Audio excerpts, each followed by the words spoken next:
yo te estudio bastante últimamente, sobre todo los antecedentes de la reforma, ¿no?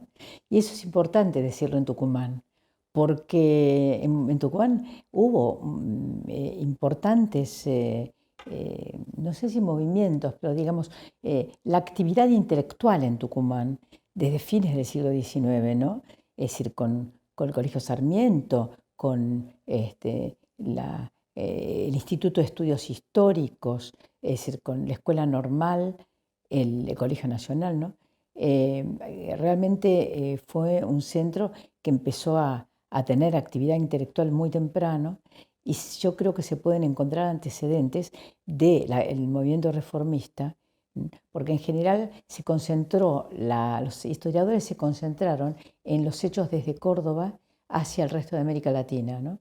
Y yo he encontrado antecedentes en otras provincias, me parece que especialmente en Tucumán, eh, y además algunos antecedentes en movimientos docentes y en movimientos de estudiantes secundarios, ¿sí?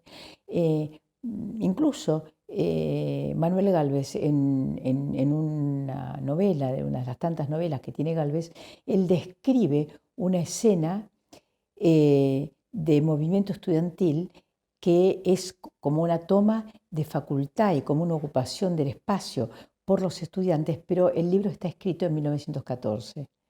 De manera que, digamos, ha habido muchos antecedentes. Esto no es, digamos, no es poco importante, porque lo que trato de decir es que el movimiento reformista, en realidad, como todo momento de cambio, ¿no? Todo momento de creación, tiene una historia, tiene antecedentes, ¿no? Y esto es muy importante, sobre todo para la actualidad, cuando se trata de desconocer la historia, cuando vemos que hay más de un lugar para, digamos, ya no hablo solo de Bolsonaro, que en Brasil suprimió las humanidades y que bajó el 30% del, del presupuesto a todas las facultades de humanidades, etcétera, sino que estoy hablando de la Argentina, en donde el gobierno actual, una de las cosas que ha hecho es suprimir en primer lugar lo que tiene que ver con humanidades, por ejemplo, en la formación docente, ¿no?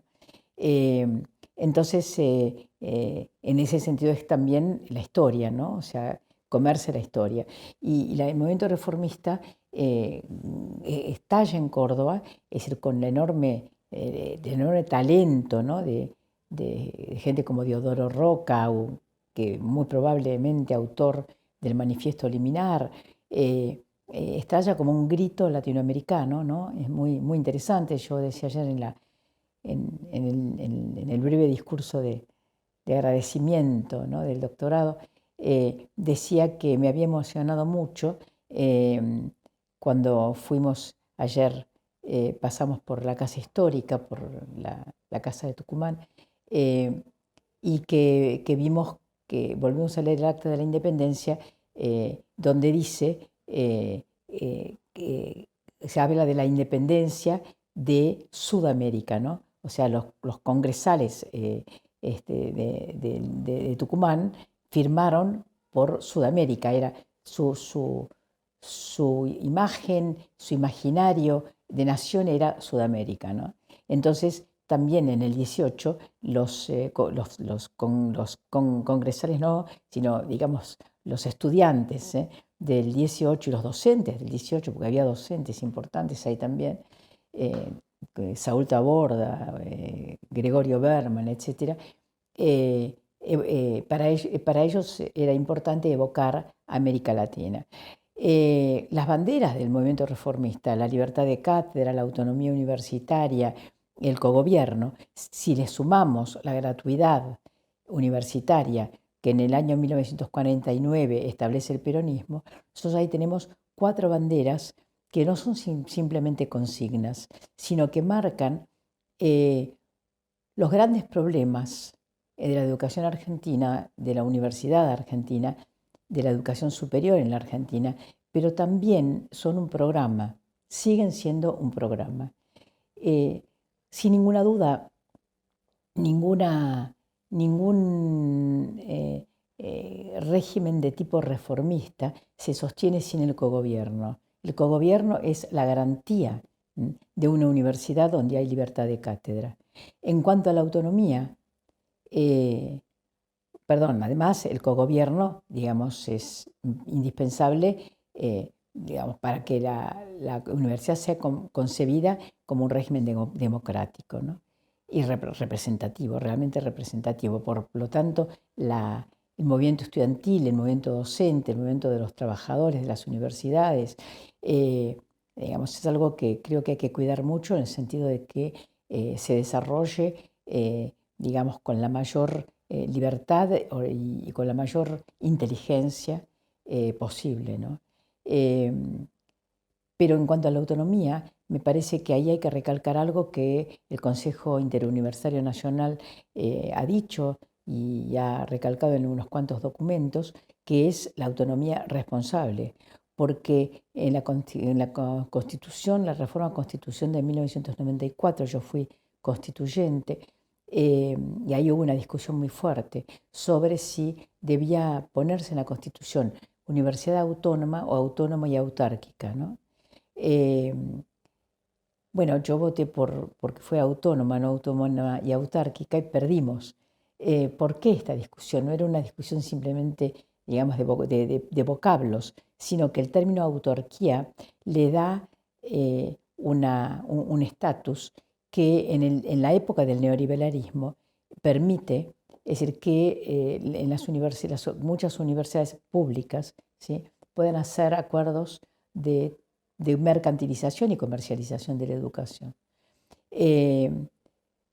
Cuando durante el gobierno kirchnerista, en el 1 de marzo del 2009, cuando Cristina Fernández de Kirchner da su primer discurso a la Asamblea Legislativa, yo asumía como diputada en ese momento, era mi segundo mandato, anterior había sido entre el 97 y el 2001. Y Cristina nos pidió a los diputados que trabajáramos para que se hiciera una nueva ley de educación superior. En base a eso, yo presidía la Comisión de Educación, hicimos una convocatoria en la cual participó la Universidad de Tucumán, participaron todas las universidades del país. Fue una convocatoria muy amplia, una consulta que duró casi un año, y nos reunimos la comisión en las 5 regiones, y se llegó a formular un proyecto. Todos los bloques legislativos presentaron proyectos, pero nunca fue tratada la ley, con lo cual siguió vigente la ley de 1995, es decir, la ley menemista, que tuvo la virtud de ser la primera ley que habla de un sistema de educación superior. Ahora voy a referirme a eso, pero que es al mismo tiempo la primera ley neoliberal, porque deja abiertas muchas puertas para la comercialización de la educación, o sea, como para, digamos, el cupo, el arancel, la restricción del ingreso, la selección de los estudiantes, etc. La ley nunca se llegó a tratar, y entonces, por muchísimas razones, y pese a que la fuimos presentando cada vez que perdía estado legislativo, ¿no? Pues inventamos el proyecto.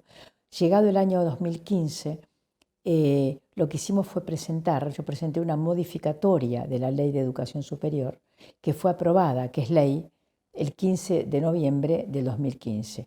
Esta modificatoria de la Ley de Educación Superior es una ley corta, que tiene pocos artículos, pero que toca los puntos fundamentales justamente en función de garantizar que el Estado es el principal responsable de la educación superior y reforzar la idea de sistema, porque nosotros tenemos universidades en sus sedes centrales, universidades en sus subsedes, tenemos institutos universitarios, tenemos colegios universitarios que vienen de la época de Onganía, tenemos todos los institutos y el despliegue del CONICET, ¿no?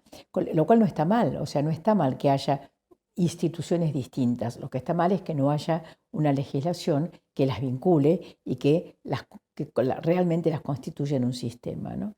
Entonces, digamos, la modificatoria establece en primer lugar papel responsable del Estado, establece la gratuidad de la educación superior, el ingreso irrestricto, lo cual está además acompañado, lo subrayo, de la recomendación de que las universidades hagan cursos de ingreso, no que hayan cursos de orientación y de orientación vocacional, ¿sí? Y de, digamos, que ayuden a los estudiantes y no de ninguna manera cursos, exámenes de ingreso discriminatorios. O sea, lo que hace la ley es justamente prohibir la discriminación. Con lo cual todas las facultades, que hay algunas muy pocas en el país, yo creo que ya debe haber una o dos, que sostienen exámenes de ingreso, cupo, y que discriminan, están fuera de la ley realmente, ¿no? La modificatoria establece también que las universidades deben rendir, las públicas, deben rendir cuentas no solo de los fondos presupuestarios, sino también del propio producido. Y finalmente establecen, reforzando un acuerdo que se hizo entre Argentina y Brasil, que es el de no comercialización ni mercantilización de la educación pública, refuerza esto, otro de los artículos de la modificatoria. Esta modificatoria está vigente y es muy importante que los universitarios lo sepan, que se difunda y que lo sepan y que la defiendan.